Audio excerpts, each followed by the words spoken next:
राधा वल्लभ श्री हरिवंश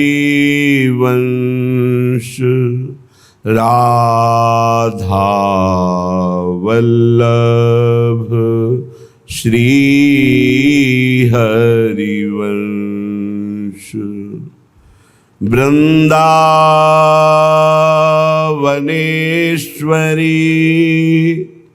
तवैव पदारविंदम प्रेमामृतैकमकरंद रसौघपूर्णम् हृद्यर्पितं मधुपते स्मरतापमुग्रं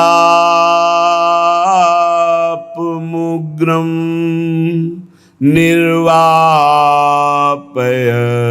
परमो शीतलमाश्रयामि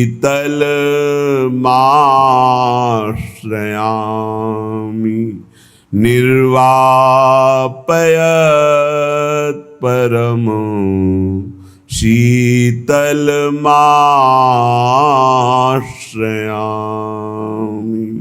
दैगल बाही जुगल बर राजें हों यह सुख लाहौरी सुनिए टेर कृपा निधि राधा पुनि पुनि विनय कहोरी। हे किशोरी जी, बार बार आपसे विनय कर रही हूं कि आप युगल सरकार को भर नेत्र एक बार देख पाऊं, ये विनय हमारी आप कृपा करके सुन लीजिए। अखियां रूप सुधा मदमाती राधा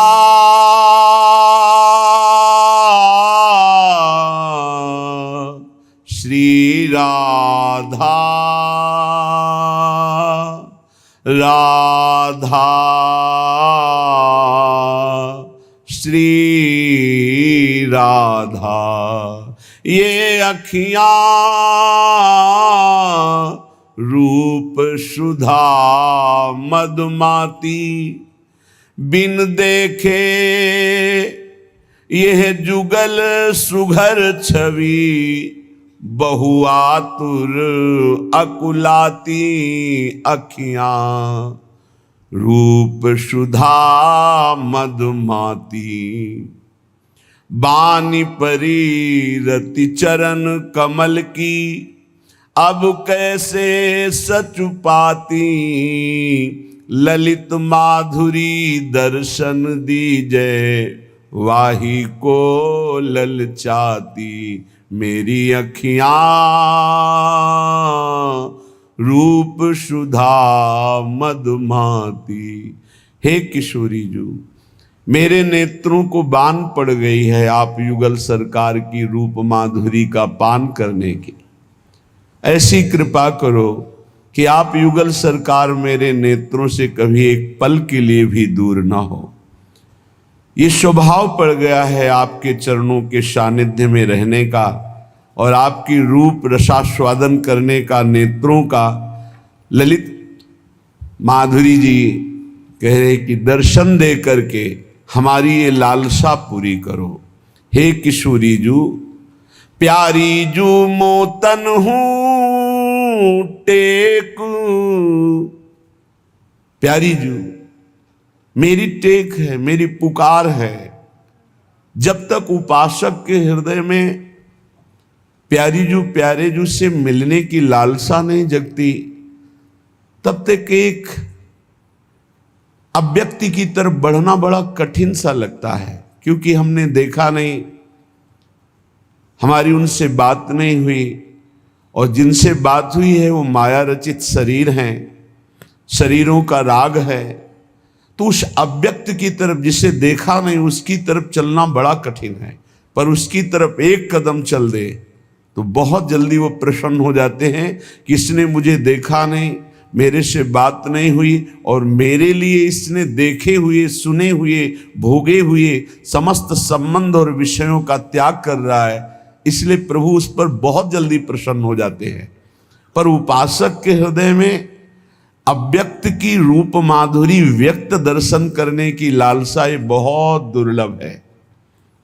देखो अपने सब बैठे हैं, कितने देखना चाहते हैं प्रिया प्रीतम को। देखने का तात्पर्य है कि जब देखने की चाह जगेगी तो दूसरी कोई चाह नहीं रह जाएगी। अभी तो बहुत सी चाहें हैं। हे किशोरी जू, मेरी टेक है कि मैं सिर्फ आपको ही देखना चाहती हूँ, आप युगल को भर नेत्र देखना चाहती हूँ, तो हम पर कृपा करो। प्यारी लाल तुम पे मैं बलिहारी, श्री बन माहि निरंतर बस के तुम्हरो ई गुण गाऊं। चरण निहोरी कहो कर जोरी, यह मांगे हो पाऊं। ललित माधुरी निरखी जुगल छवि, मन की साध पुराऊं। प्यारी लाल, प्यारी लाल तुम पे मैं बलिहारी। बलिहारी युगल सरकार, श्री वृंदावन का अखंड वास हो और आपके गुणों का निरंतर गान हो और हृदय में लालसा हो आपके मिलने की, बस यही हमारी चाह है। ललित किशोरी जी कह रहे हैं यही हमारी चाह है। ये चाह प्रकट होना समस्त साधना का फल है। जिस उपासक के हृदय में ये चाह प्रकाशित होती है, पूज्य श्री भाई जी महाराज हनुमान प्रसाद पोद्दार जी महाराज कह रहे हैं, सच्ची चाह का स्वरूप ये है कि चाही हुई वस्तु के सिवा और किसी में राजी ना हो, उसे कहते हैं चाह। जैसे हमारे हृदय में यदि चाह प्रकट हो गई है प्रिया प्रीतम के मिलन की, भगवत प्राप्ति की, अब हमें किसी भोग में, किसी पद में, किसी मान प्रतिष्ठा में राजी नहीं होना। यदि राजी हो गए तो चाह अधूरी, चाह तुम्हारी कच्ची। देखो इसमें जरा अपने को इस कसौटी में कसो।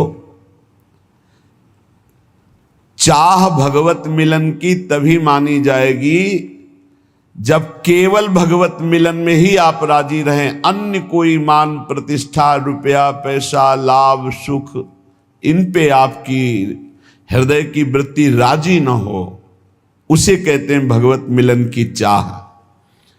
जब चाह हृदय में भगवत मिलन की होती है तो उनके बिना जीना कठिन हो जाता है।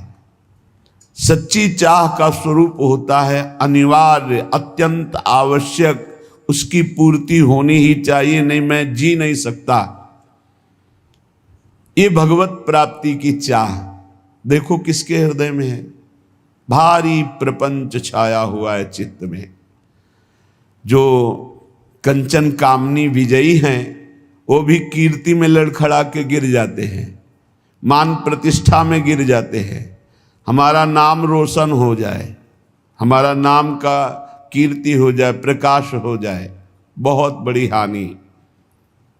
इस स्वाप्निक जगत में अपनी यश कीर्ति चाहना मानो भगवान की चाह को मिटाने का पूरा रास्ता जो तय करके आए, उससे आपके जीवन में चाह प्रकट हुई, आपने नष्ट कर दिया। मान कीर्ति प्रतिष्ठा कोई भी चाह ना रह जाए। अनिवार्य अब जीवन का एक ही विषय है कि भर नेत्र प्रभु को देख लूं। उस एक परमात्मा के सिवा, प्रभु के सिवा, प्रियालाल के सिवा कहीं कोई वस्तु, व्यक्ति, स्थान में हमारा मन राजी ना हो तो माना जाएगा कि भगवत प्राप्ति की चाह उत्पन्न हुई है। पहले हमको अन्य चाहें नष्ट करनी होंगी। जब प्रेमी अपने प्रीतम इष्ट देव के बिना जीना मुश्किल हो रहा है, अब नहीं जी सकता, प्राण निकल जाएंगे यदि नहीं मिलेंगे, तो इष्ट देव को विवश होकर अव्यक्त से व्यक्त होना पड़ता है। वो हैं यही, पर वो विवश तब होंगे जब जीना मुश्किल हो जाएगा। मदन टेर में एक संत रहते थे जो बाह्य नेत्रों से रहित थे, जिसे नेत्रहीन कहा जाता है, लेकिन वो वास्तविक अंधे नहीं थे। वो वास्तविक ज्ञान नेत्रों से, प्रेम नेत्रों से परिपूर्ण थे। 20 वर्ष हो गए थे प्रियालाल की आराधना करते, वृद्धावस्था हो गई थी। अब उनको एक एक मिनट भारी पड़ने लगा कि प्राण निकलने का समय आ रहा है और प्रियालाल का साक्षात्कार नहीं हुआ। मैं तो दोनों तरफ से गया, बाहरी नेत्र है नहीं, अंदर के नेत्रों में झलक नहीं रहे, तो जीवन व्यर्थ, चिल्ला चिल्ला कर रोना आया। जब हम प्रभु के प्रीतम के मिलन की चाह से युक्त हो जाते हैं तो एक एक क्षण जीना मुश्किल हो जाता है।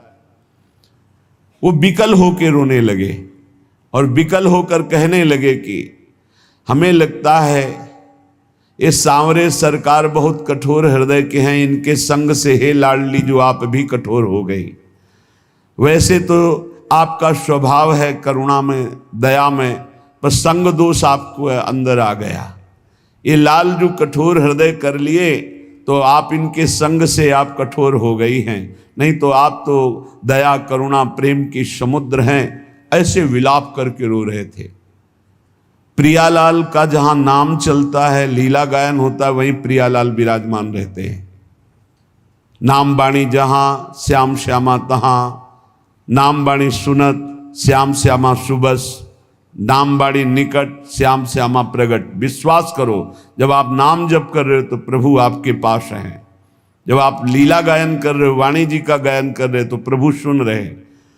अब उनको तो पता नहीं था, श्री जी सुन रही थी वहीं पास में, भूल गए, अपने आप को भूल गए। ऐसी करुणामयी हैं परम कोमल चित, जैसी हरिवंश परम कोमल चित चपल चली शीघ्रता पूर्वक बाबा के पास और बाबा को पकड़ के कहा मैं कठोर ना है। लालजू ने कहा अरे छुप छुप के आनंद ले रहे थे ये भोरी प्रियाजू ने तो भेद ही खोल दिया, तत्काल पकड़ लिया। कौन हो तुम? अपार आनंद हो रहा है। श्री जी ने कहा ये तुमने कैसे कह दिया बाबा कि लालजू के संग से मैं कठोर हो गई हूं? मैं कठोर ना है तो मैं कैसे जानूं कि आप हमारी स्वामिनी हो? मैं तो आंखों से अंधा हूं, आपको देख नहीं सकता। श्री जी ने कहा देखो ना, स्पर्श किया, दिव्य नेत्र प्रकाशित हो गए। देखा सामने मंद मंद मुस्कुराते हुए लालजू की बहुत चतुर हो बाबा। लाडली जू इतनी भोरी है कि समझ नहीं पाई तुम्हारी चतुरता और वो अपने को रोक नहीं पाई और तुम्हें स्पर्श किया। जब लाडली जू को देखा चरणों में साष्टांग लौट गए। प्यारी जू अब मेरे नेत्र अंधे कर दो, बस मुझे और कुछ नहीं देखना। आपको देखा बस इसी को बसाकर मैं अब कुछ नहीं देखना चाहता। यहां हम इस प्रसंग से ये देखते हैं कि जब हमारे हृदय में मिलन की भारी व्याकुलता होती है उससे पहले हमारे प्रभु हमारे पास विराजमान होते हैं। बस मिलन की व्याकुलता होना ही उनके साक्षात्कार का उपाय है। और ये होता है खूब लीला गुण गायन, नाम जप, अन्य चाहों को मिटा दिया। सच्ची चाह में कोई कामना अन्य नहीं रह जाती। यदि हमें प्रभु से कुछ चाहिए तो अभी प्रभु के दर्शन की चाह नहीं है। प्रभु से कुछ चाहिए, अनुकूलता चाहिए, समस्या हट जाए, विपत्ति हट जाए, शरीर स्वस्थ हो जाए, कुछ भी चाहिए तो अभी प्रभु के दर्शन की लालसा प्रबल नहीं हुई है। जब कुछ लेने की लालसा ना हो और वो दे तो भी लेने की लालसा ना हो, हाँ, कैसे जैसे छोटा बालक रोने लगा। अब मां ने खिलौने भेजे, वो खिलौने में भी नहीं राजी हुआ, फिर भी रो रहा है। मां ने किसी और को भेजा, फिर भी राजी नहीं हुआ, तब मां अपनी गोद में ले लेती। ऐसे लोक लोकांतर की भोग सामग्री हमारे प्रभु हमको दे तो भी उसमें हमें राजी नहीं होना। हमें भूरी सखी की तरह मान कर जाना है। भूरी सखी सेवा कुंज में जो चने बंदरों को डालने जाते हैं, बंदर जो खाद के छोड़ देते हैं उन्हें ठुड्डियां कहते हैं, उनको बीन करके यमुना जी के पावन पुलिन में बैठ करके उनको पा करके रात दिन श्री जी को पुकारते। श्री जी को नहीं रहा गया, राधा वल्लभ जी के पूज्य गोस्वामी जी को स्वप्न में आदेश किया, मेरी प्रिय भोरी सखी यमुना किनारे विलाप करती रहती है, रोज मेरी थाल से उनको प्रसाद भेजिए। जब प्रसाद लेकर के गए और प्रसाद देखा तो खड़े हो गए श्री भोलानाथ जी, भोरी सखी माथे पे लगाया। जब वो चले गए तो रोने लगे कि आपको पता है कि मैं आपके लिए विकल हो रही हूं, आप हमें प्रसाद देकर संतुष्ट करना चाहती, किनका मुख में डाला और यमुना जी में प्रसाद को समर्पित कर दिया और कहा आप जानती हैं कि मैं आपके लिए विकल हो रहा हूं, बस मुझे आप चाहिए, आप चाहिए, हमें राजी कहीं नहीं होना। अपने को अपने इष्ट देव भी सुख सामग्री देकर अगर हमें राजी करना चाहे तो हमें राजी नहीं होना। हमें आप चाहिए, आपसे नहीं। हमारा लक्ष्य आप हैं, आपसे कुछ नहीं चाहिए। उपासना करने वाले को जो ऐसी भावना वाला होता है उसको बहुत जल्दी भगवत साक्षात्कार मिलता है। भगवत प्रेम की अपार वृद्धि होती है जब ये बात होती कि आपसे भी कुछ नहीं चाहिए, आप चाहिए। दर्शनानंद का यथार्थ लाभ उसी को प्राप्त होता है जिसके अंदर ये विकलता होती है मिलन की। चाह को बढ़ाने का एक सरल उपाय और सफल उपाय है। पूज्य भाई जी श्री हनुमान प्रसाद पोद्दार जी कह रहे हैं, जब तक आप भोगों को अनित्य मान करके उनका त्याग नहीं करेंगे तब तक ये चाह बढ़ेगी नहीं। तत्काल सत्संग से प्रकट भी होगी तो दब जाएगी, वो प्रकाश नहीं कर पाएगी। चाह तो कहीं ना कहीं चिंगारी रूप में है ही, तभी तो आप रात्रि में चैन से सोते नहीं हैं, सत्संग के लिए भागते हैं। चाहे पानी गिरे, चाहे सर्दी हो, चाहे भीषण गर्मी हो, हर परिस्थिति में तो ये चाह ही तो आपको सत्संग में ला रही है, ये चाह ही तो आपसे नाम जपवा रही है, ये चाह ही तो संसार के भोग रागों का त्याग कर रही है। पर अभी हमारी कहीं ना कहीं चाह में मिलावट है, अपने शरीर सुख की, अपनी इंद्रिय सुख की।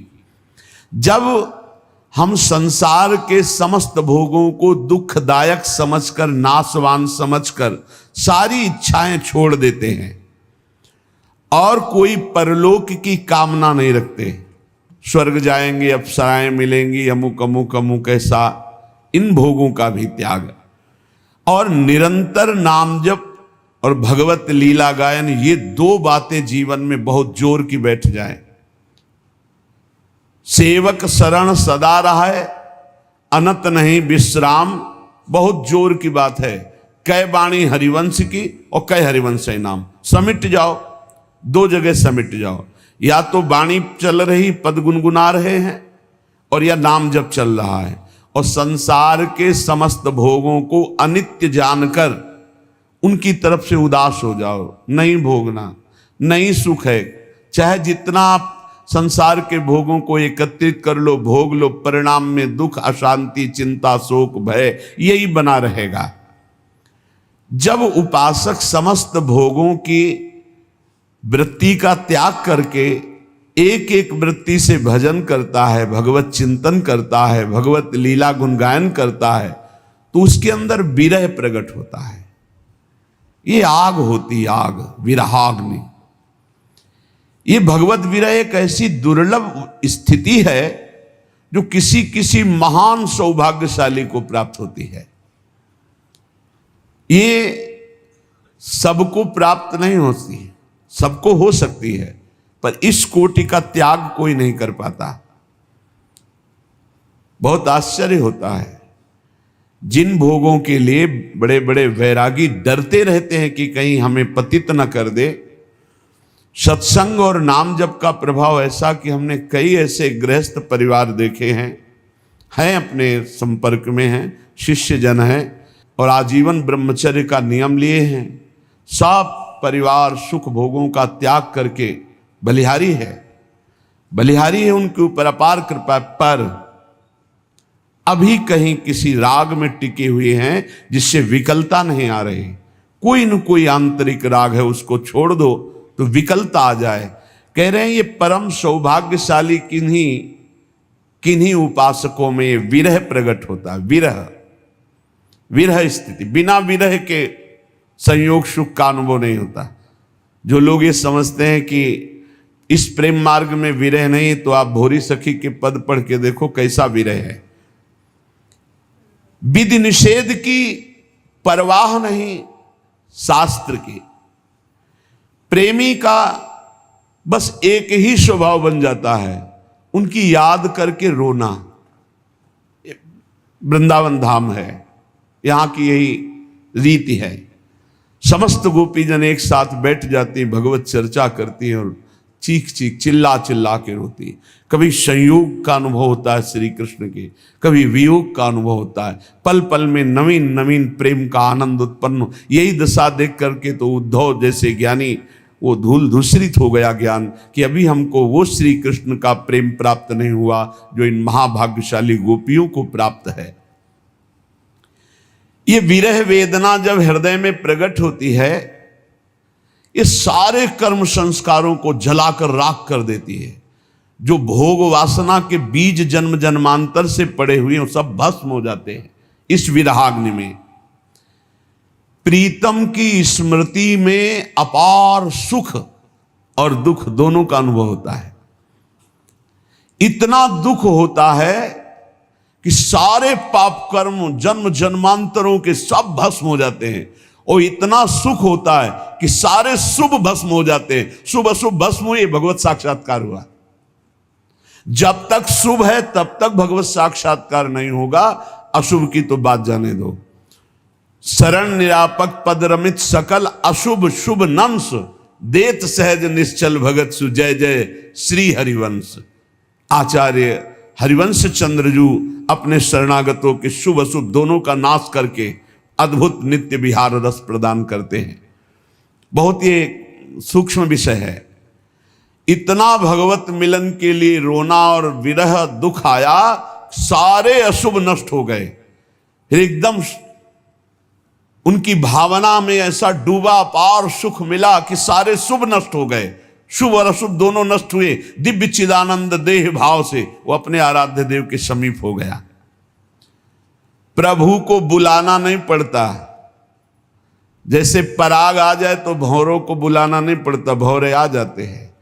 ऐसे ही प्रभु को बुलाना नहीं पड़ता, प्रभु अपने आप प्रकाशित हो जाते हैं जब शुभ अशुभ का नाश हो जाता है। शुभ अशुभ दुर्ग विध्वंस बल तब जयति जग उच्चरे। प्रीतम के लिए जब शरीर और प्राण तृणवत हो जाएं, तृण के समान अभी त्याग दें, वो भगवद आवेश में हर समय उपासक रहता है।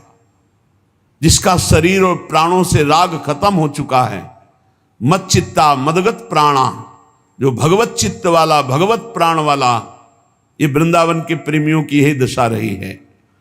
वो अपने शरीर और प्राण को तृणवत त्याग चुके हैं, उनके अंदर विरहाग्नि जलती है। भगवत धाम, भगवत रूप, भगवत लीला, ये स्वयं उसके हृदय में प्रकाशित हो जाती है जो प्रभु की विरहाग्नि में जलता है। युगायितम निमेषेण चक्षुषा प्रावृषायितम शून्यायितम जगत सर्वम गोविंद विरहेण में। ये महाप्रभु चैतन्य देव जी का वचन है। गोविंद के विरह में एक निमेष कहते हैं पलक झपकने को, युगों के समान मुझे लग रहा है। युगायितम निमेषेण चक्षुषा प्रावृषायितम शून्यायितम जगत सर्वम गोविंद विरहेण में। एक पलक झपकने के समय में युगों के विरह का अनुभव हो रहा है महाप्रभु गौरांग देव को। ऐसा लग रहा है कितना लंबा समय हो गया हमने अपने प्राण प्यारे प्रभु को नहीं देखा। आंखों से अश्रुधारा बहती, बूंद नहीं अश्रुधारा। सारा जगत शून्यमय दिखाई दे रहा है, कोई प्रभु के सिवा कहीं कुछ नहीं, एकमात्र प्रभु, और वो दिखाई नहीं दे रहे, इसलिए भारी विराग्नि अश्रु प्रवाह। शून्यायतम जगत सर्वम गोविंद विरहण में, गोविंद के विरह में सारा जगत शून्य लग रहा है। एक पलक झपकने का समय भी युगों के समान लंबा लग रहा है। इस भगवद विरह में इतना असीम सुख है कि ब्रह्मा को भी वो सुख नहीं है। जो ब्रह्म पद में विराजमान ब्रह्मा जी हैं, जो भगवद विरही को आनंद मिलता है, वो ब्रह्मा जी को नहीं। फिर मिलन का जो आनंद होता होगा उसकी बात क्या है। जिस दुख के सुख की समानता ब्रह्मा जी के पद में नहीं है, ब्रह्म परमेष्टि पद में, फिर उस सुख की समानता कहां की जा सकती है जो अपने प्रीतम को दे। निर्खत नित्य विहार पुलकित तन रोमावली, आनंद नयन सुधार, यह जो कृपा हरिवंश की। त्रपित न मानत नैन कुंज रंध अवलोकितन, यह सुख कहत बने न, यह जो कृपा हरिवंश की। विरही को जो परमात्म सुख प्राप्त होता है, वो परमेष्ठी पद ब्रह्मा को भी नहीं प्राप्त है। ये प्रेम शून्य विषयी पुरुष इस बात को कैसे जान सकते हैं। वो अनुमान भी नहीं लगा सकते कि ये क्या चर्चा कर रहे हैं। विरही जलता है प्रभु के मिलन के लिए, पर उस जलन में महान शांति, महान आनंद होता है। जलन में आनंद, महान शांति, महान आनंद, एक आनंद की जलन होती है। जैसे ठंडा तो एक सीमा तक ठीक है, लेकिन बर्फ में लिटा दिया जाए तो लगता है ना दुखद।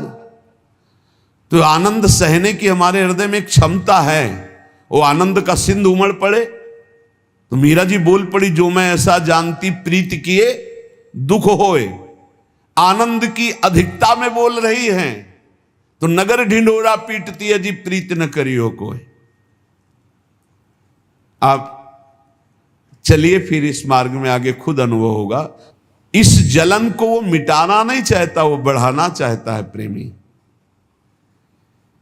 मिलन की भारी उत्कंठा और विरह अश्रुओं से कपोल भींगे हुए मिलन की भारी उत्कंठा बलिहारी है ऐसे उस उपासक को जिसकी ये स्थिति है।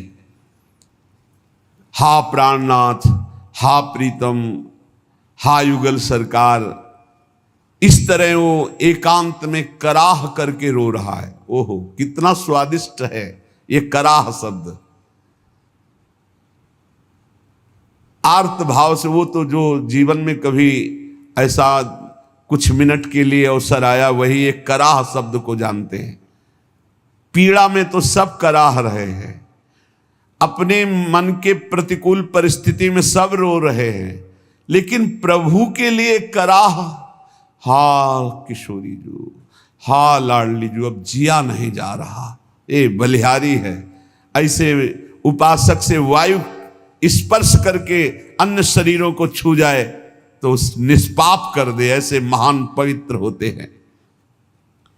रोते रोते कराहते कराहते वो ये दृढ़ निश्चय कर लेता है कि अब चाहे जन्म जन्मांतर लग जाएं, पर आपसे मिले बिना कहीं राजी नहीं हो सकता।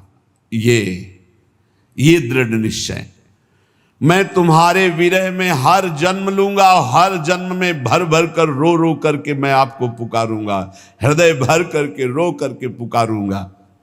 तुम्हारे वियोग की आग में जलता रहूंगा, पर किसी भी विषय या किसी भी व्यक्ति से मैं कभी संतुष्ट नहीं होऊंगा। बना रहे हमेशा यह विरह दुख दीवाना, मैं जानता हूं इसमें कितना आनंद मुझे है। ये विरह कभी मिटे ना, मैं आपके लिए सदैव तड़पता रहूं, इस तड़पन में कितना आनंद है मेरा हृदय जानता है। भगवत प्रेम का पागल वो विरही अपने प्रीतम के सिवा किसी से कोई परिचय नहीं रखना चाहता, जानता ही नहीं, और परिचय को कोई आ जाए तो पहचानता नहीं। वो अपने को सदा सदा के लिए आराध्य देव को बेच देता है। अब मेरे तो गिरधर गोपाल दूसरो न कोई, दूसरो न कोई। जब ब्याह हो करके मीरा जी का प्रथम रात्रि मिलन का समय लोकवत, उन्होंने राणा जी से यही कहा कि आप स्पष्ट मेरी बात समझ लीजिए, मेरा ब्याह हो चुका है, बचपन में ही मेरा ब्याह गिरधर के साथ हो गया है और ये शरीर गिरधर की अमानत है, आप इसे कभी स्पर्श मत करना।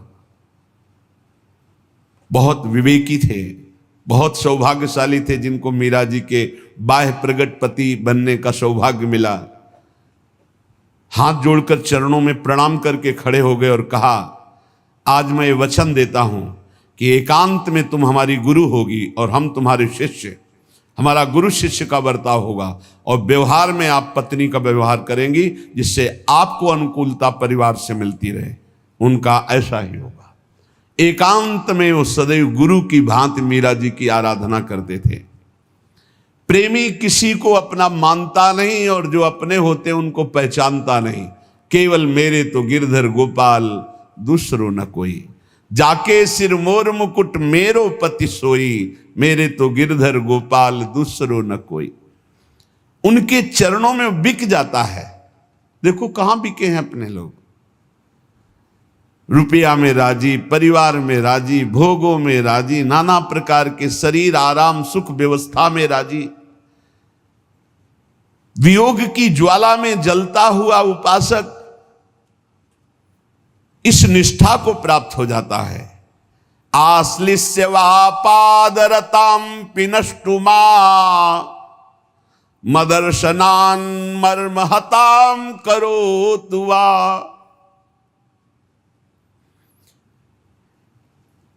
यथा तथा वा विदधातु लंपटो मत प्राणनाथस्तु सएव नापरः। वो चाहे मुझे अपने निज जान करके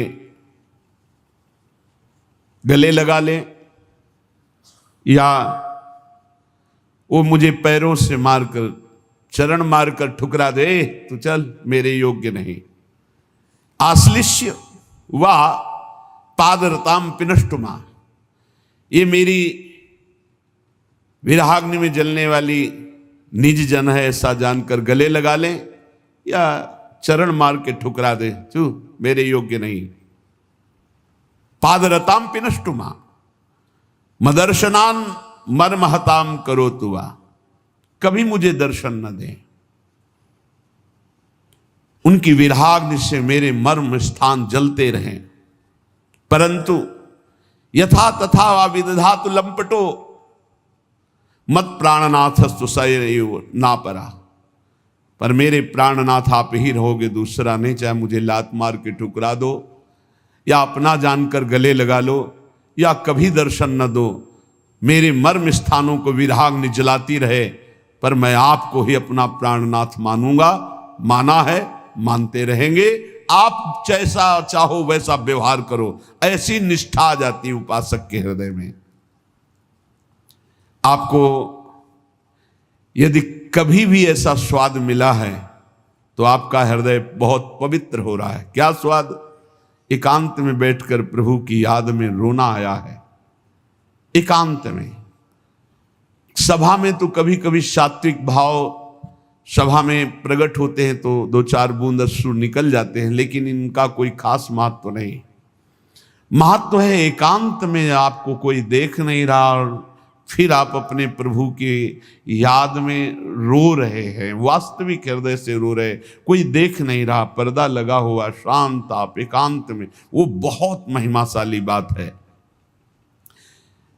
रोने में प्रभु की प्राप्ति का एक ही उपाय है, सच्ची मानिएगा।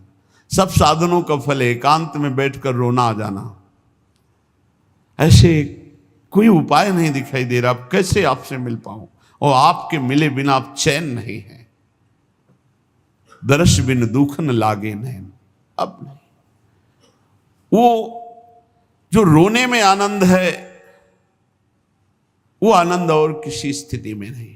प्रभु के लिए रोना, रोते रहिए, प्रेम आंसुओं से सींच सींच कर नाम पुकारते रहिए, राधा, हा किशोरी जू, हा लाडले प्राण वल्लभ लालजू, हा प्रिया प्रीतम, ऐसे पुकारते रहिए। देखिएगा ये विरह बेल सारे तन में फैल जाएगी और इसकी जड़ इतनी मजबूत होती है कि कोई उखाड़ नहीं सकता। काम क्रोध लोभ मोह मद मत्सर, ये प्रेम की बेल को उखाड़ नहीं सकते, इसकी जड़ बड़ी मजबूत होती है। मेरे नैना बिरह की बेली बई, सींचत नीर नैन को सजनी, ये मूल पाताल गई। मेरे नैना बिरह की बेली बई, ये इतनी जड़ पाताल में चढ़ी गई कि कोई उखाड़ नहीं सकता इस प्रेम बेली को। और ये बेली बहुत जला रही है, प्रीतम के मिलन के लिए बहुत ही विरह बढ़ रहा है। ये विगसत लता सुभाए आपने, छाया सघन भई, अब कैसे निर्वारों सजनी, ये सब तन पसरी गई। मेरे नैना बिरह की बेली बई, ऐसी विरहाग्नि कि नेत्र रूप देखते हैं तो तन में विरहाग्नि, और तन तन से लगा है तो नेत्रों में विरहाग्नि। कभी चैन ही नहीं, प्रेमी को कभी पूर्णता ही नहीं अनुभव होती। ये सच है कि ऐसा विरह सच्चे उपासकों में जागृत होता है, जो रात दिन ईमानदारी से सच्चाई से भजन, ये व्यवहार, ये प्रपंच, एक दूसरे का तर्क, ये सब बहुत कूड़ा करकट है। प्रेमी को कब फुर्सत है दूसरे की देखने की, दूसरे की बात करने की, दूसरे विषय की, उसकी गुंजाइश ही नहीं है। वो नित्य मिलन में नित्य विरह देखता है और नित्य विरह में नित्य मिलन देखता है। विरही बात करके बात कर, कब मिलोगे, और सामने उसको दिखाई दे रहे।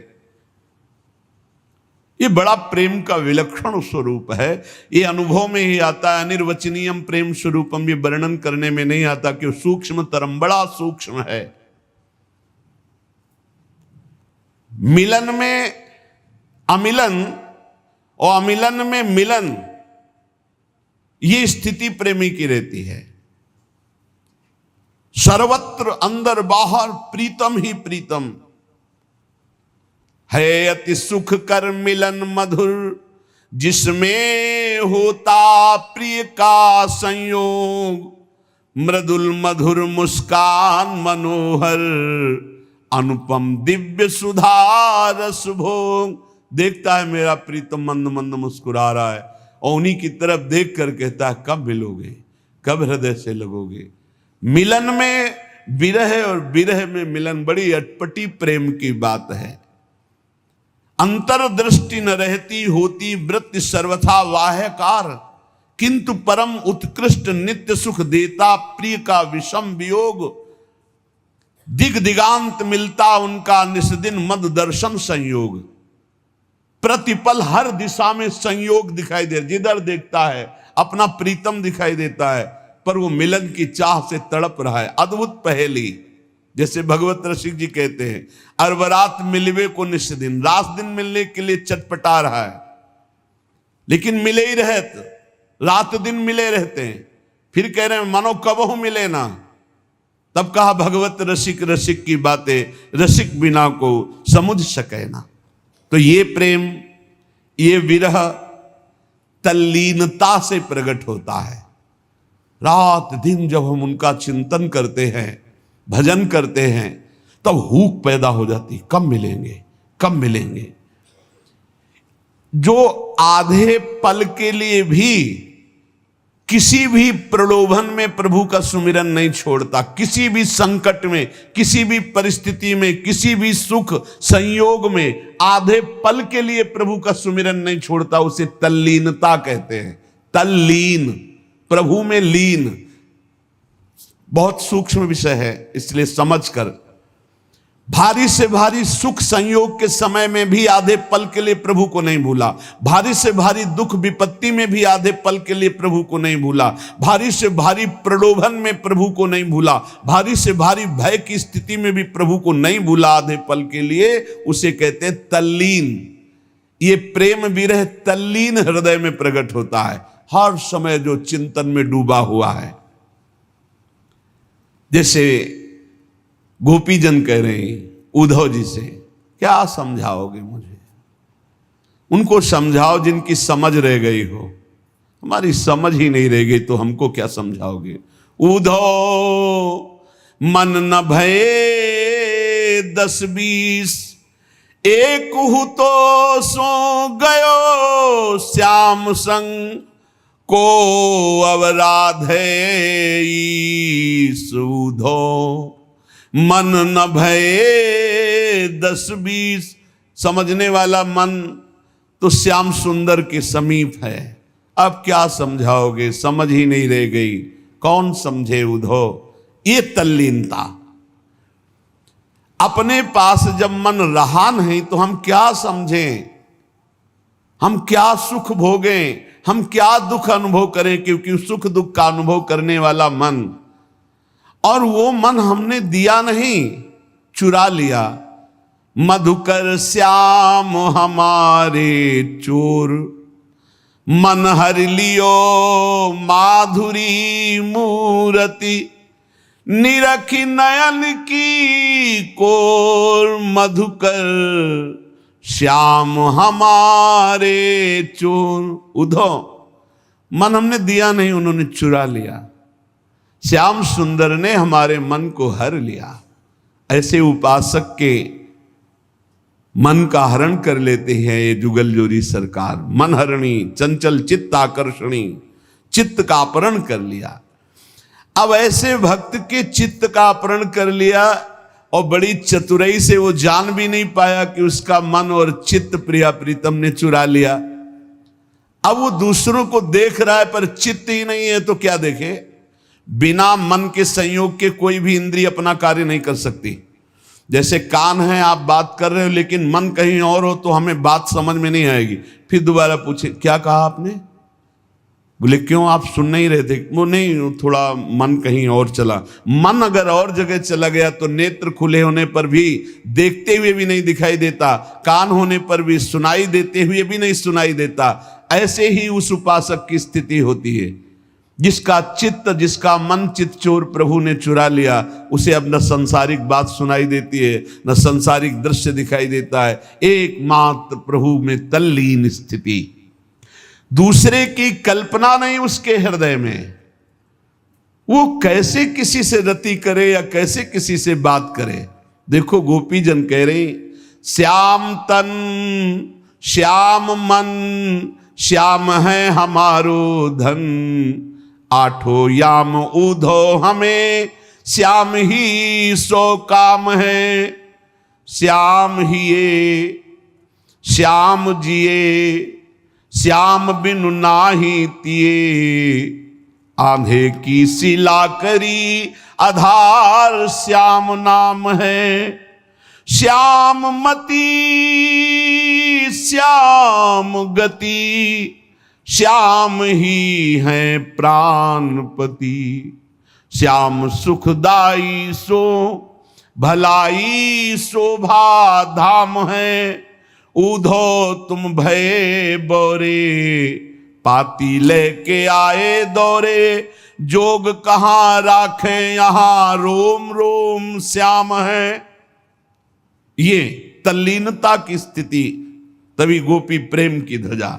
उद्धव तुम बावरे हो गए हो, ये ज्ञान की बात सुनाने के लिए आए हो, हमें योग सिखा रहे हो।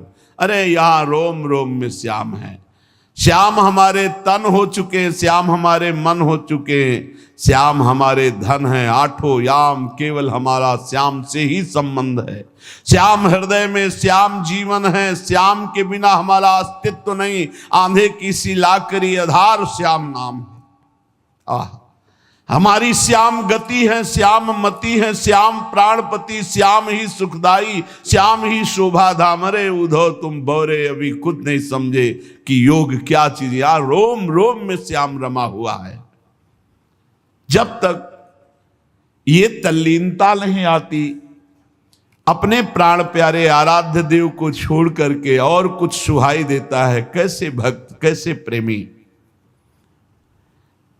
उत्साह उसके अंदर हो ही नहीं सकता किसी और वस्तु, व्यक्ति, स्थान के सानिध्य की, जिसे भगवत प्रेम की लालसा, भगवत चरणारविंद के आनंद की लालसा है। वो कोई किसी को देखे सुने तब कहीं मन हो, इच्छा उत्पन्न हो, उसका मन तो चला गया प्रीतम के पास, तो क्या देखे, क्या सुने, क्या इच्छा करे। पर जब तक ऐसी स्थिति नहीं है तो उस स्थिति के लाने के लिए अपने प्रभु आराध्य देव का एक क्षण भी विस्मरण न हो, ये नियम बनाओ। भजन का नियम, बहुत बड़ी वस्तु प्राप्त करने के लिए समय दे दिया प्रभु ने। सच्ची कहते हैं, समय दे दिया, इससे बड़ा। पूज्य पंडित गया प्रसाद जी महाराज कहते हैं, ये अगर लाला ने तुम्हें भजन करने का समय दे दिया है तो अब इनसे और कुछ मत मांगना, इनके पास और कुछ नहीं है। भजन करने का समय दे दिया, बहुत बड़ी कृपा होगी, भजन कर लो। एक क्षण भी ऐसा न जाए जिसमें आपने उनका स्मरण न किया हो। पहले बताया कि चाह, ऐसी चाह जिसमें कोई चाह नहीं, उसी चाह से विराग्नि। फिर बताया विराग्नि प्रकट होती है तल्लीनता में। अब तल्लीनता कैसे आती है, तो बोले प्रीतम का एक पल के लिए भी विस्मरण न हो, ये नियम बना लो। क्या जाता है, राधा राधा राधा राधा जपते हुए हर कार्य करो, जो भी क्रियाएं हो रही, भगवान नाम स्मरण, अंतर में वृत्ति फंसी रहनी चाहिए, छूटने न पावे नाम। तद विस्मरणेन परम व्याकुलते, अगर छूट गया तो व्याकुलता होनी चाहिए। भूल बर्दाश्त करते हो इसलिए नाम जब छूट जाता है। तुम्हें भूल में जलन नहीं होती कि कैसे भूल गया प्रभु को, कैसे मैं नाम छोड़ दिया प्रभु का। तुम भूल को बर्दाश्त कर रहे हो, इसलिए नाम जब निरंतर नहीं चल रहा। नहीं, व्याकुलता पैदा हो जाए, अंदर जलन पैदा हो जाए, कैसे छूट गया नाम, तो नाम निरंतर चलने लगेगा। अपने प्रीतम के लिए आधा क्षण भी किसी और को नहीं देना। पूरा जीवन अब नाम कर दिया। तन वांग मनोभिरमलई शुभम तो वासिता। ये शरीर, ये मन, ये वाणी, ये मैं, सब कुछ प्रभु के नाम कर दिया। आप दूसरे की गुंजाइश नहीं। इस चरम सीमा की वृंदावन के प्रेम रस की प्राप्ति के लिए आराध्य देव बाध्य होकर उसके समीप रहते हैं, बाध्य होकर। सुमिर पवन सुत पावन नामू, अपने बस करी राखे रामू। इस चौपाई को बहुत ही गहराई से चिंतन करो। अपने बस करी राखे रामू, परम स्वतंत्र भगवान को अधीन कर लिया। किसके बल से? सुमिरन के बल से। सुमिर पवन सुत पावन नामू, अपने बस करी राखे रामू। यदि निरंतर नाम जल चल रहा है, आधे पल के लिए भी प्रभु को नहीं भूल रहे, तो आराध्य देव बाध्य होकर आपके अधीन हो जाएंगे। ये शब्द बहुत बोलने में सरल निकल गया पर बहुत कठिन है। आराध्य देव बाध्य होकर आपके अधीन हो जाएंगे। और अधीन नहीं, ऐसे थिरक थिरक कर नृत्य करते हुए आनंद प्रदान करते हैं। ऐसी लीलाएं जो महासुख में निमग्न कर देती है। ये हम सत्य के आधार पर कह रहा हूं। पूज्य भाई जी कह रहे हैं, केवल कोरी भावुकता नहीं, अर्थात अनुभव युक्त कह रहा हूं। जैसे लिखा है, वृंदावनम परित्यज्य पादमेकम न गच्छति। एक कदम भी वृंदावन से बाहर नहीं जाते, ऐसे एक कदम उससे दूर नहीं रह सकते जो हर पल प्रभु का सुमिरन करता है। प्रभु नित्य हैं, प्रभु सत्य हैं, प्रभु सर्वत्र हैं। तो तुम जहां सुमिरन कर रहे हो, नित्य सत्य सर्वत्र विराजमान परमात्मा वही है। ये बहुत आनंद का विषय। 24 घंटे तुम्हारे साथ प्रभु हैं। सहचर हैं तुम्हारे, सहचर, साथ जहां जाओगे वहीं वो विराजमान है। इसका कारण निरंतर सुमिरन। जिसका निरंतर सुमिरन होता है वो प्यारा लगने लगता है। सुमिरन का प्रभाव ऐसा है, जो प्यारा लगने लगता है उसका अखंड स्मरण अपने आप चलने लगता है। इह परलोक के सारे भोगों का त्याग, पूर्ण समर्पण कैसे भुलाया जा सकता है जिसके प्रति पूर्ण समर्पण हो चुका है। आहा, ये प्रीतम शब्द कितना आनंदमय है। प्रीतम, किसी के एक प्रीतम हो तो हाहाकार प्रेम का मच जाता है। यहां विहरत दो प्रीतम कुंज, हृदय रूपी कुंज में दोनों प्रीतम गौर श्याम गलबहियां दे हुए, अद्भुत आनंद। एक प्रीतम में तो प्रेम का उन्माद चढ़ जाए, फिर मेरे दोनों प्रीतम, प्रिया और प्रीतम, ये दोनों जिसके नेत्रों में, हृदय में, कैसा अद्भुत आनंद होगा। आहा, कितना प्रिय शब्द है ये प्रीतम। प्रीतम तो कभी चित्त से कोई विसार दे तो प्रीतम कैसा। प्रीतम चित्त से बिसर जाए तो प्रीतम कहता। प्रीतम तभी माना युगल सरकार को जब चित्त से बिसरे ना। सिद्धांत है, तीनों लोकों के वैभव का लालच दिया जाए और आधे निमेष के लिए अपने प्रीतम को ना भूले, वही तल्लीन महाभागवत है। प्रीतम के प्यारे जन अपने प्रीतम के लिए सर्वस्व न्यौछावर कर देते हैं। बस एक बार वो हमसे बात कर लें, एक बार मैं देख लूं, इसके लिए सब कुछ न्यौछावर। यहां क्या न्यौछावर है? सही पूछो तो हम उनके नाम पर खुद अपनी वासनाओं की पूर्ति कर रहे हैं। हम उनके लिए न्यौछावर क्या हुए हैं? वो हमारे लिए न्यौछावर है। वो केवल शरणागति की लाज रख रहे हैं। प्रभु को प्रीतम बनाने की देर है, फिर तो तुम देख लेना तुम्हारे अंदर कैसा आनंद। पर प्रीतम तभी माना जाएगा जब आधे पल के लिए भी उनका विस्मरण न हो। प्रीतम के प्रेम प्रवाह का जे भी प्रादुर्भाव होगा, ध्यान दीजिए, राजपाट, धन दौलत, स्त्री पति पुत्र, मान इज्जत, जीवन मरण, लोक परलोक, स्वर्ग मोक्ष सब बह जाएगा कूड़ा करकट की तरह। कहीं राग नहीं रह जाएगा। जब प्रेम का प्रवाह प्रकट होगा, फिर तो हृदय में एक अद्भुत चाह, एक अद्भुत सद्गुण, एकमात्र प्रीतम। ब्रह्म नहीं, माया नहीं, नहीं जीव नहीं काल, अपनी उस सुधि ना रही, एक रहे नंदलाल।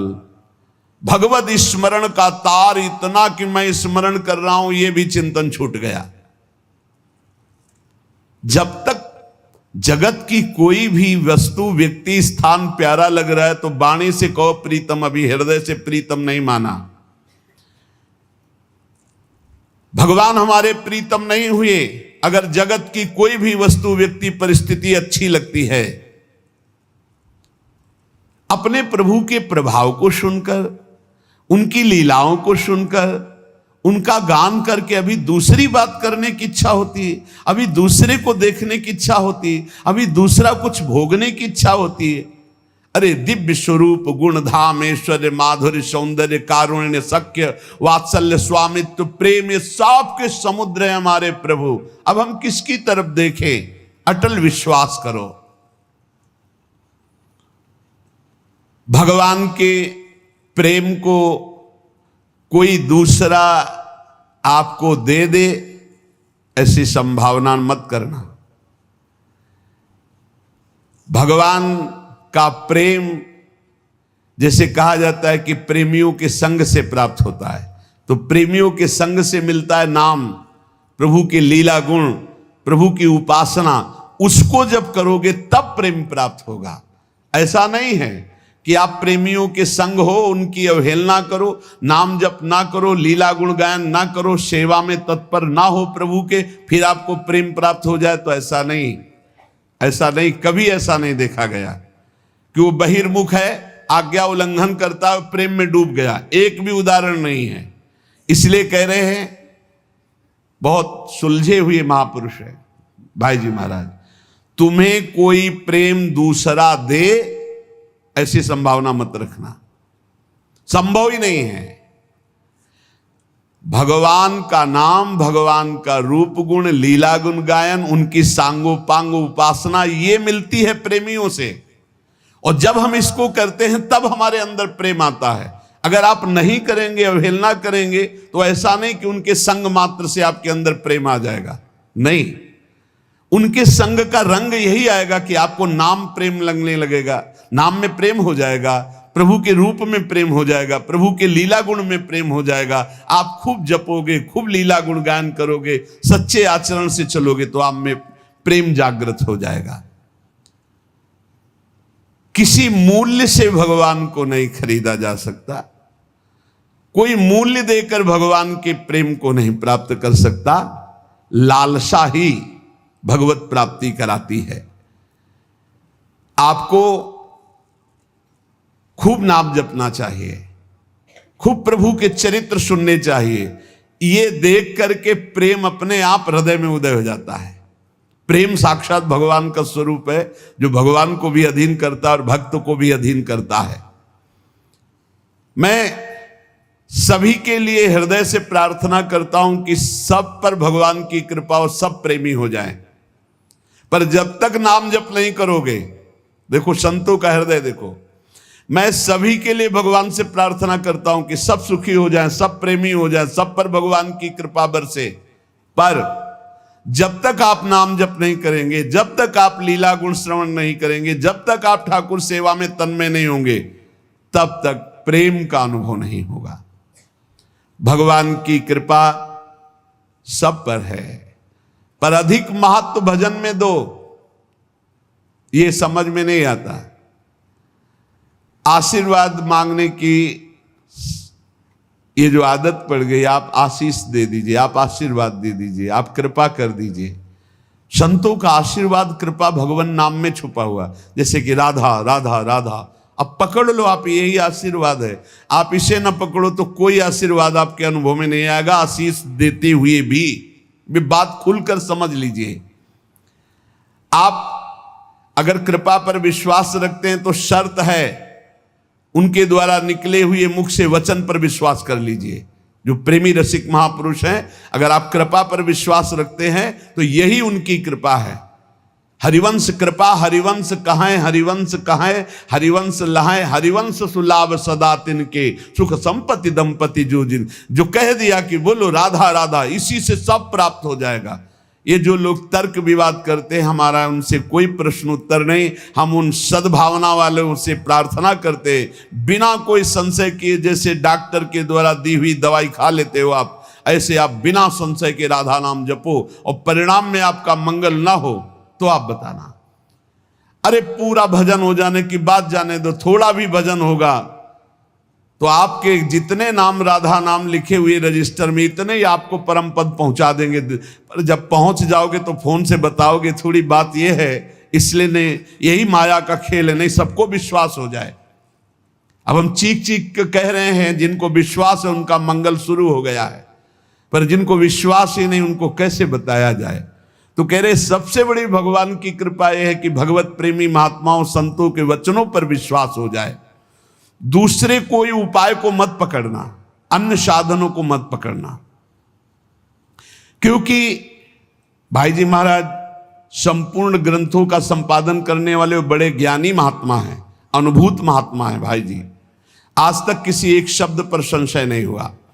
कह रहे हैं कि अन्य साधनों की तरफ मत जाना, ना किसी ये साधन से प्रेम होगा और ना किसी के प्रलोभन से आना कि मैं तुम्हें प्रेम करवा दूंगा, आओ। नहीं, किसी के प्रलोभन में मत आना, किसी साधन को मत पकड़ना। ये होगा भगवत कृपा से, भगवत प्रेमी महात्माओं के द्वारा दी हुई उपासना से। नाम लीला गुण गायन सेवा, हमारे शब्दों को पकड़ लो। नाम लीला गुण गायन सेवा, ये तीन है ऐसे महान जो त्रिगुणात्मिका माया से हटाकर भगवत प्रेम की प्राप्ति करा देंगे, प्रिया प्रीतम का साक्षात्कार करा देंगे। विश्वास करो, शरणागति उनके चरणों के आश्रय से इसमें रति हो जाएगी। नाम में रति, रूप गुण में, लीला गुण में, धाम में, ये सब संत महापुरुषों का ये कृपा अवतार हैं भगवान के। सच्ची मानिए, यदि भाव से सेवन करो तो बहुत जल्दी आपको लाभ प्राप्त हो जाएगा। प्रभु जब प्रेम का परम अमृत पिलाना चाहते हैं तो अपने कृपा कटाक्ष से भगवत प्रेमी महात्मा का मिलान करा देते हैं। और जिस परम सौभाग्यशाली जीव पर एक कृपा प्रकट होती है, वो अमृत की तरह संत का सेवन करता है। ये तो मेरे भगवान है, मेरी लाडली जो है, जो बोले वही हमारे लिए परम धर्म है, परम सत्य है, बस इनकी आज्ञा पर मुझे चलना है। ये कृपा पात्र में ऐसी बातें होती हैं। उनकी कृपा से अधीनता आने लगती है, गुरु के प्रति, भगवत प्रेमी महात्मा के प्रति अधीनता। अब जो ही कहें करें हम सोई, नहीं तो पड़े हैं हम उनके सहारे पड़े हैं, जो कह रहे हैं वही कर रहे हैं। अब जो ही कहें करें हम सोई, आयुष लिए चले निज दासी, मन क्रम वचन त्रिशुद्ध सकल मत, हम श्री हित हरिवंश उपासी। उसे अन्य किसी साधन की तरफ आकर्षित नहीं होना चाहिए। अष्टांग योग, बहुत से भी अन्य साधन है और अन्य प्रवक्ता हैं। अपने गुरु प्रदत्त साधन का दृढ़ भरोसा, इसी से सब काम हो जाएगा। खुल के कह रहे, तीन बात केवल पकड़ लो, नाम जप, वाणी गायन और ठाकुर सेवा। जो भी कर्म कर रहे हो प्रभु के लिए, सब कुछ ठीक हो जाएगा। बहुत ज्यादा प्रपंच करने की जरूरत नहीं भगवत प्राप्ति में। जब तक अन्य साधनों की तरफ वृत्ति जाती है तो दुख की प्राप्ति होती है, दुख की। बस समझ लो, समझ लो। अन्य साधनों के, कभी वैराग्य, कभी योग, कभी ये, कभी वो, कुछ सिद्ध नहीं हुआ। पूज्य भाई जी महाराज कह रहे, जब भगवान किसी को अपना परम प्रेमामृत प्रदान करना चाहते हैं तो भगवत कृपा कटाक्ष से भगवत प्रेमी महात्मा का संग मिल जाता है और उनकी अधीनता हृदय में आ जाती है। अब जो ही कहें करें हम सोई, आयुष लिए चले निज दासी। अन्य साधनों का कोई भी आकर्षण नहीं, और जो गुरु प्रदत्त साधन है उस पर दृढ़ विश्वास, इसी से काम हो जाएगा। यही पाने का उपाय है।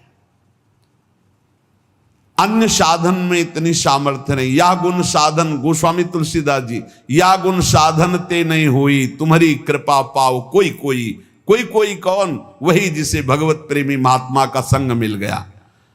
अन्य साधनों का आश्रय छोड़कर एकमात्र गुरु कृपा से प्राप्त साधन पर दृढ़ विश्वास, और साधन करते हुए भी कृपा की बाट जो होना कि ये तो गुरु जी ने जीने के लिए साधन दिया है, बका होगा तो सब उनकी कृपा कोर से।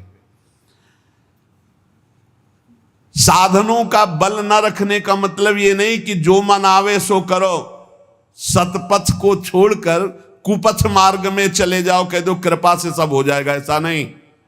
गुरु प्रदत्त साधन में दृढ़ता पूर्वक लगना, पर अंदर से भाव ये रखना कि ये तो गुरुदेव की आज्ञा का पालन हो, तो जो हमें प्रेम मिलेगा, प्रियालाल मिलेंगे, वो तो गुरुदेव की कृपा से मिलेंगे, वो तो प्रियालाल अपनी कृपा से मिलेंगे।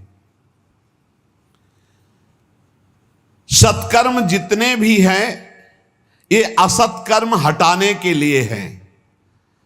एकमात्र प्रभु की इच्छा में अपनी इच्छा को मिला दो, ये सबसे बड़ा साधन। जोई प्यारो करे सोई मोई भावे। जैसे वो तुम्हें रखें उसी में संतुष्ट रहो। इसका मतलब ये नहीं कि कुमार्गगामी वृत्तियां पापाचरण कर रहे हो तो उसी में संतुष्ट रहो क्योंकि प्रभु ऐसा रख रहे। ऊपर कह दिया गया, सतपथ को छोड़कर कुपथ में चलने वाला साधक नहीं होता।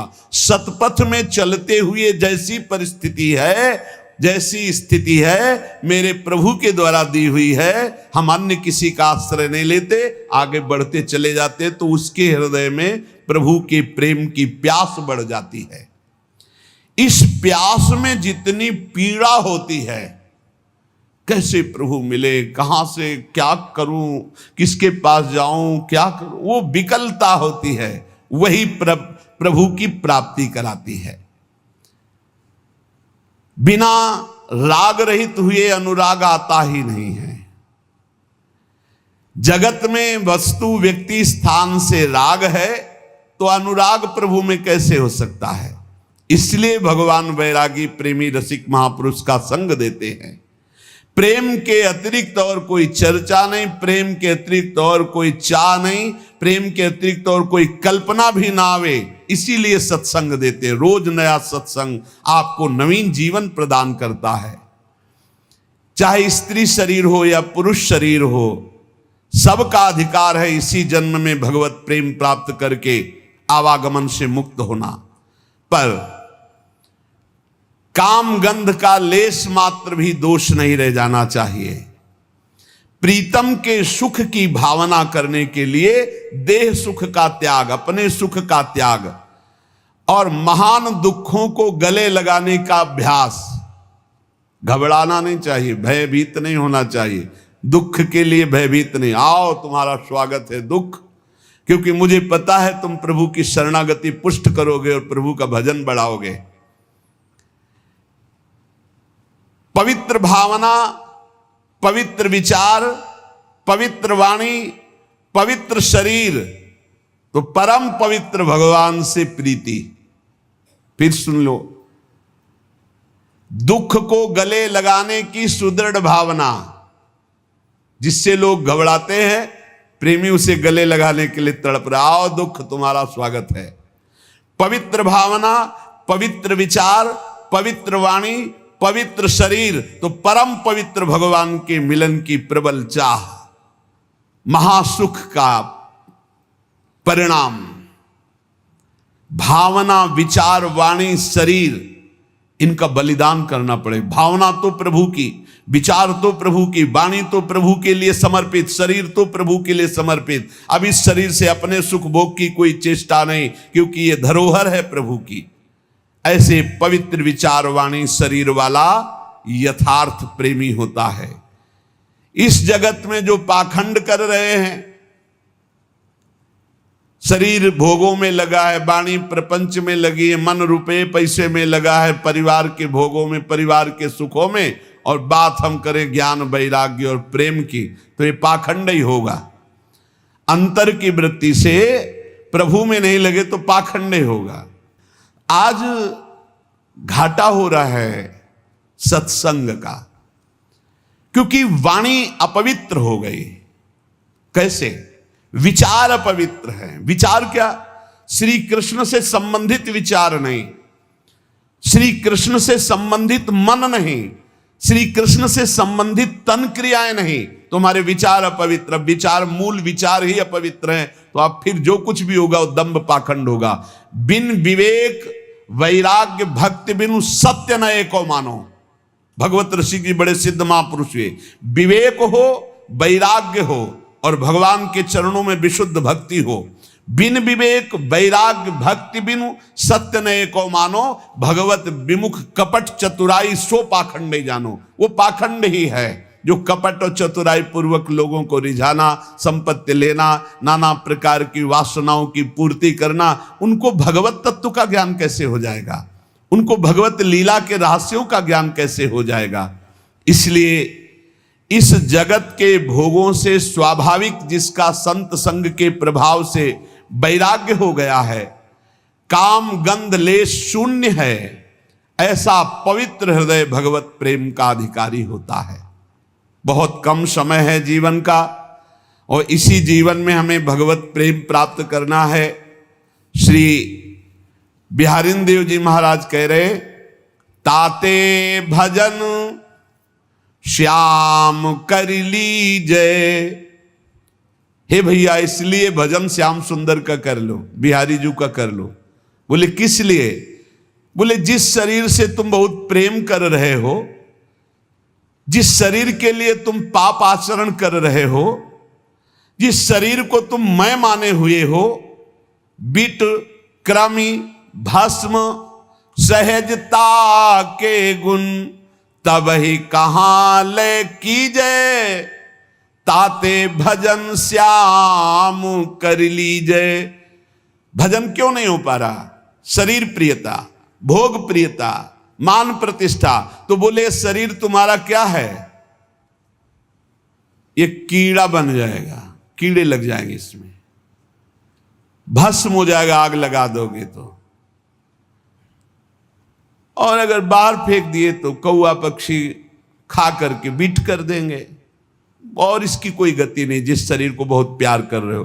बीट, कृमि, भस्म, सहजता के गुण तब ही कहा ले की जय। काहे को इतना शरीर को प्यार करते हो कि पापाचरण में उतर गए, मनमानी भोगाचरण करके पाप कमा रहे हो। ये शरीर किसी काम में नहीं आएगा। अगर नाम जप नहीं कर रहे, भगवत आराधना नहीं कर रहे तो क्या होगा तुम्हारे जीवन का? ऐसे ही घटत अम्बु अंजलि लो, तैसे यह तन छीजे। जैसे अंजुली कस के बांध लो, पानी भर लो, तो आप देखोगे आप बांधे ही रहोगे और वो पानी खत्म हो जाएगा। ऐसे तुम्हारी आयु खत्म हो रही। जीवो अल्प विकल्प परे, घट घुन ज्यों दारु चरी जय। जैसे गेहूं में घुन लग जाए तो पता नहीं चलता, अंदर से खोखला कर देता है। ऐसे अंदर से हम खोखले होते जा रहे, हमारी श्वासें नष्ट होती चली जा रही, मरना पड़ेगा। कोई भी हो, एक दिन विचार करो। नारायण स्वामी एक दोहे में कह रहे, दो बातन को भूल मत, जो चाहे कल्याण, नारायण एक मौत को दूजे श्री भगवान। भगवान को याद करो और मौत को याद करो, आखिरी दिन आने वाला है। किसके लिए पाप कमाई कर रहे हो? किसके लिए ऐसे गंदे आचरण कर रहे हो? शरीर को पुष्ट करने के लिए दूसरे जीवों का मांस खा रहे हो। तुम्हारा शरीर किस काम में आएगा? अरे आग बन जाएगा या कीड़ा लग जाएंगे, और क्या होगा इसका? किस काम में आएगा इसका? इसका ज्यादा गर्व मत करो, अभिमान मत करो। तुम्हारे पास अभिमान लायक कुछ है नहीं। जिनके पास था वो भी मिट्टी में मिल गए। सास बाऊ 10 बदन आदि नृप, बचे न काल बलीते, मन पछतई है अवसर बीते। कैसा था रावण? सास बाऊ 10 बदन रावण कैसा था? बोले 10 मस्तक 20 भुजाएं, एक खोपड़ी तो है, तो कितना अभिमान करते हो। और जिसके 10 खोपड़ी हो, वो 10 खोपड़ियों से दिमाग चलता हो, कितना बड़ा निर्णय होगा उसका। 10 खोपड़ी एक साथ काम कर रहे, एक खोपड़ी वाले तो आतंक को बचा दे अगर दिमाग खराब हो जाए। और वो महाबली अभिमानी 10 खोपड़ी से एक साथ अलग अलग विचार, अलग अलग भाषा और 20 भुजाएं। जब वो चलता था तो पृथ्वी धमक से कांपती थी। जैसे बहुत बड़ा डीजे बज रहा हो तो नजदीक की भूमि नहीं, पैर धकता तो धमक में पृथ्वी कांपती थी। चलत दशानन डोलत अवनी, पृथ्वी कांपती थी। जैसे नौका में गजरात चढ़े ना तो हिलने लगा, ऐसे पृथ्वी कांपती थी जब रावण चलता था। देवताओं के लिए भी अजेय था, कोई देवता रावण से जीत नहीं सकता था। उसका भाई कुंभकर्ण, वो तो पूरा सृष्टि विनाशक ही था।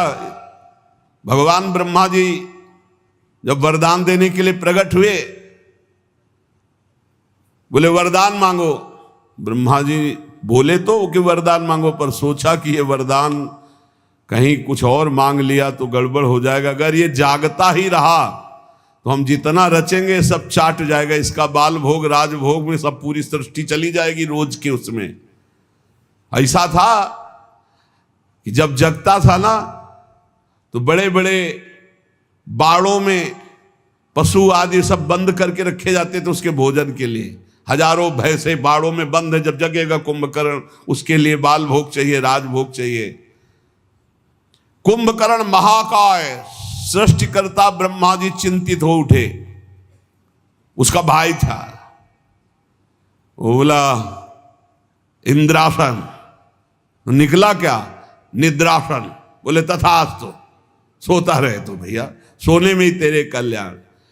और रावण का पुत्र मेघनाथ तो देवराज इंद्र को ऐसे बंदी बना के लाया था जैसे किसी बंदर को पिंजड़े में बंद करके, ऐसे रावण के सामने कैद करके देवराज इंद्र को।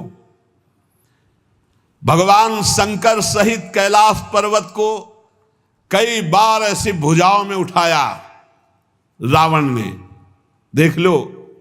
और घर में झाड़ू लंका में कौन लगाता था जानते हो? लिखा हुआ इसमें, वायु देवता झाड़ू लगाते थे। हवा चल गई साफ, सोने की जरूरत नहीं है। वरुण देवता वहां पानी की व्यवस्था अपने आप, जहां पानी लगना है वहां बरसा, जहां जैसी हर व्यवस्था पानी की, जितने में बरसना है उतने में ही। पंखा अपने आप चलते थे क्योंकि पवन देवता पंखा करते थे। अग्नि देवता चूल्हा जलाने की जरूरत नहीं, जितनी जरूरत है उतना अग्नि अपने आप प्रज्वलित हो जाएगा, उतनी सेवा करेंगे। भोजन पकाने के लिए अग्नि जलाने की जरूरत नहीं थी। वन उपवन सींचने के लिए वरुण देवता,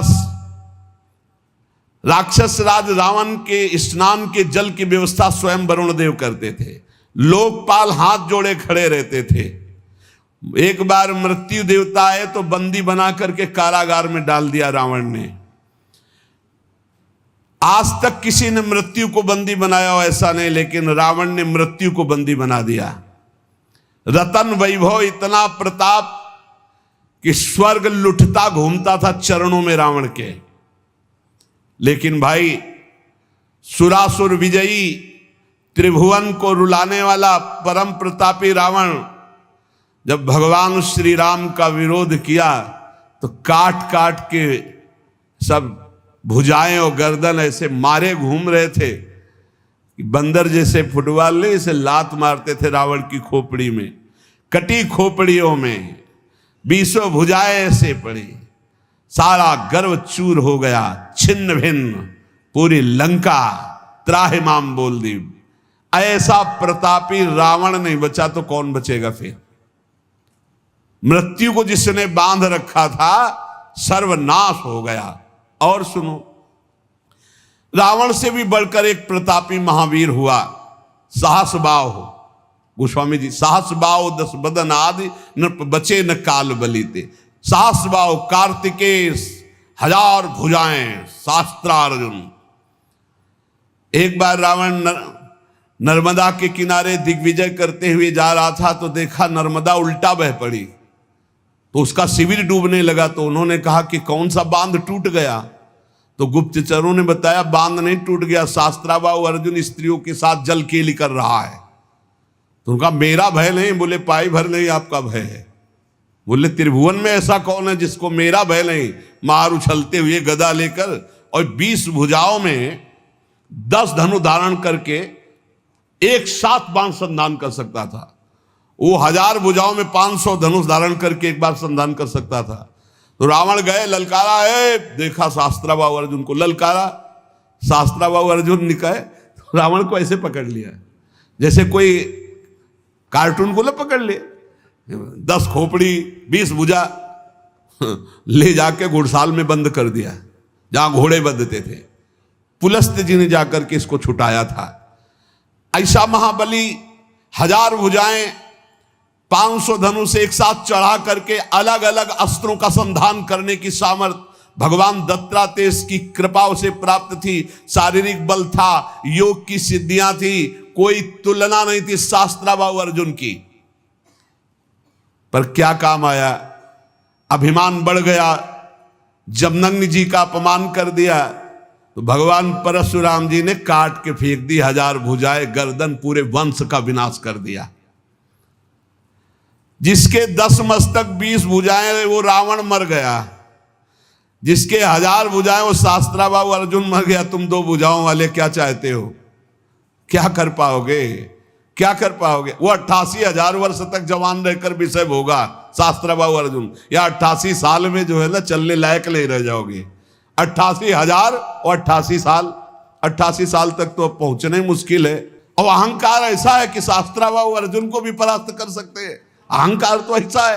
तो कह रहे सास बाऊ 10 बदन आती नृप बचे न काल बलीते, मन पछतई है अवसर बीते। बिहारी देव जी महाराज कह रहे हैं जीवो अल्प, थोड़ी जीवनी रह गई है, थोड़ी ताकत है, और विकल्प युग तक के।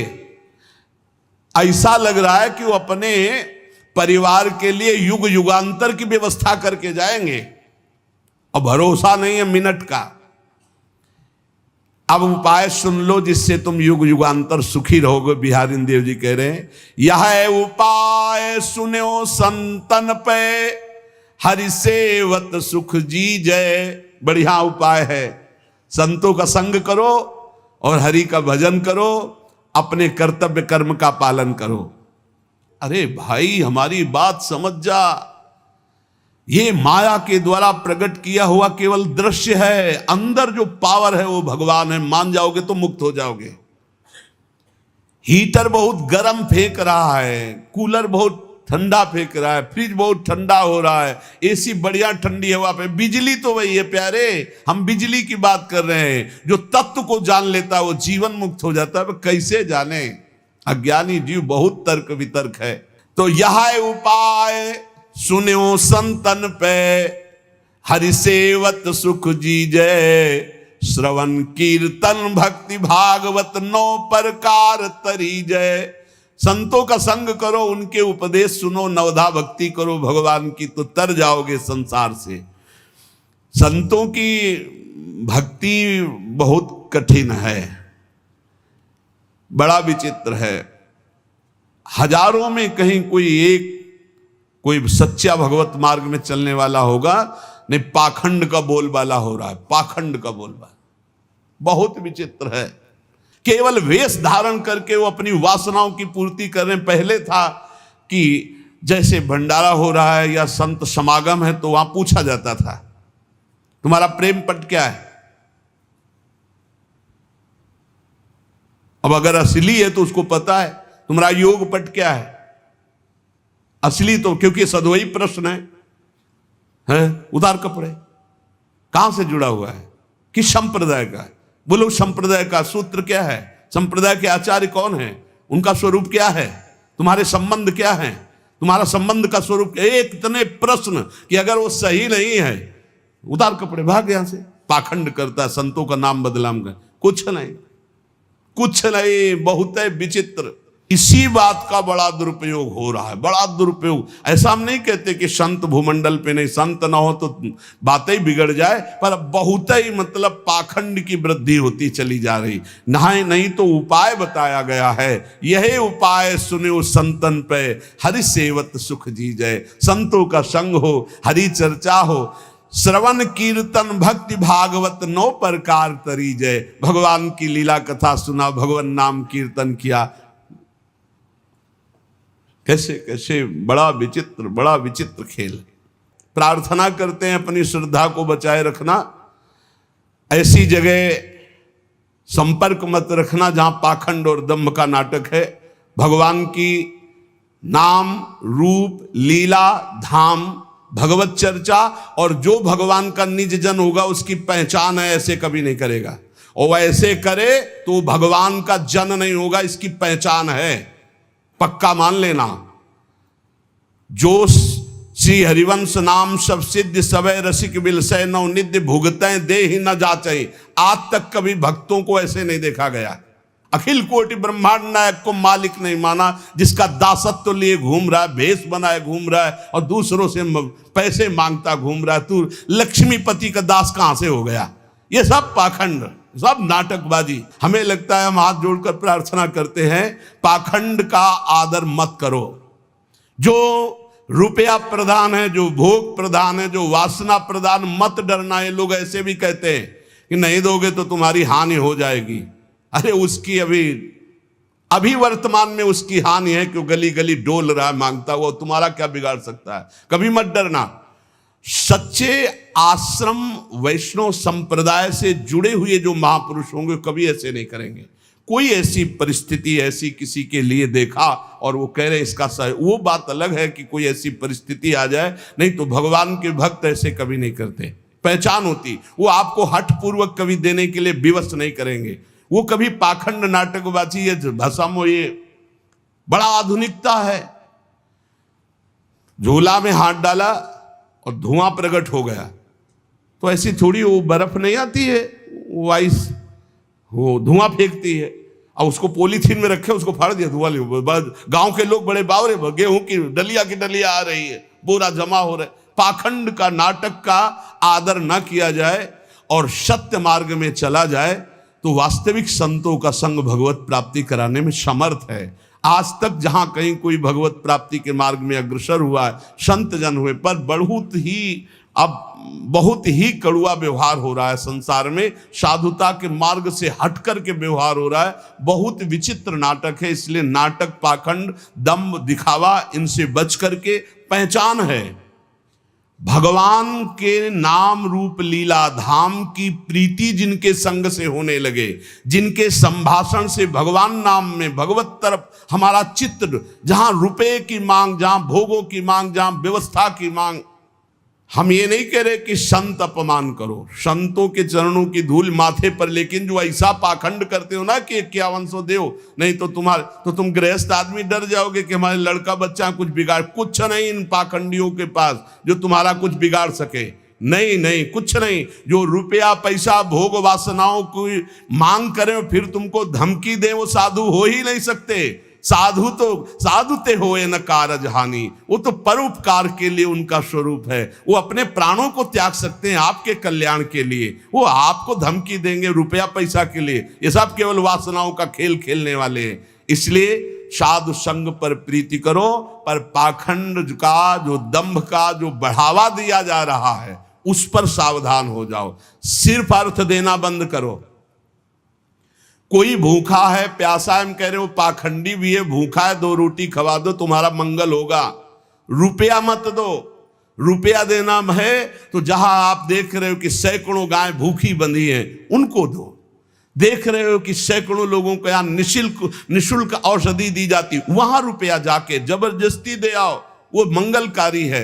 एक पौशाला खोल दो, एक बड़ी नाद खोल के जल भर दो, पशु पक्षी पिएंगे। जहां साधु जन भोजन करते हैं वहां दे दो। ऐसी जगह देख करके कि जहां आपके धन का सदुपयोग हो, दुरुपयोग हो, पाखंड की वृद्धि हो, नाटक नौटंकी बाजी की वृद्धि हो, ऐसा मत करो। साधु संग भगवत प्राप्ति का हेतु है, पर कुसंग जो है वही हमारे धर्म और भगवत प्राप्ति में बाधा डाल सकता है। श्रवण कीर्तन भक्ति भागवत 9 प्रकार तरीजय, विषय विकार विरत रति मन क्रम बचन चरण चित दीजय।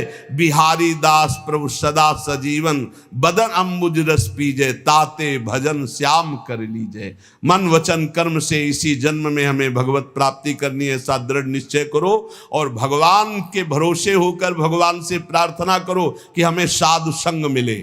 क्योंकि भगवान जानते हैं उनका सच्चा भक्त कौन है और माया का भक्त कौन है। तो भगवान तुम्हें कृपा करके संत संग दे देंगे। जब द्रवहि दीन दयालु राघव तो साधु संगति पाइए। अब मोहि भा भरोस हनुमंता, बिनु हरि कृपा मिले नहीं संता। और जब संत मिल गए तो साधना मिल गई, साधना मिल गई तो भगवान मिल जाएंगे, पक्का मिल जाएंगे। बस संतों के आदेशानुसार अपने मार्ग में बढ़ते चले जाओ। खूब नाम जप करो, लीला गायन करो और अपने कर्म को भगवान की सेवा मानकर करो और उसे समर्पित कर दो, तो इसी जन्म में अध्यात्म उन्नति आपके हृदय में प्रकाशित हो जाएगी। शेष चर्चा आगे। श्री राधा वल्लभ लाल की जय।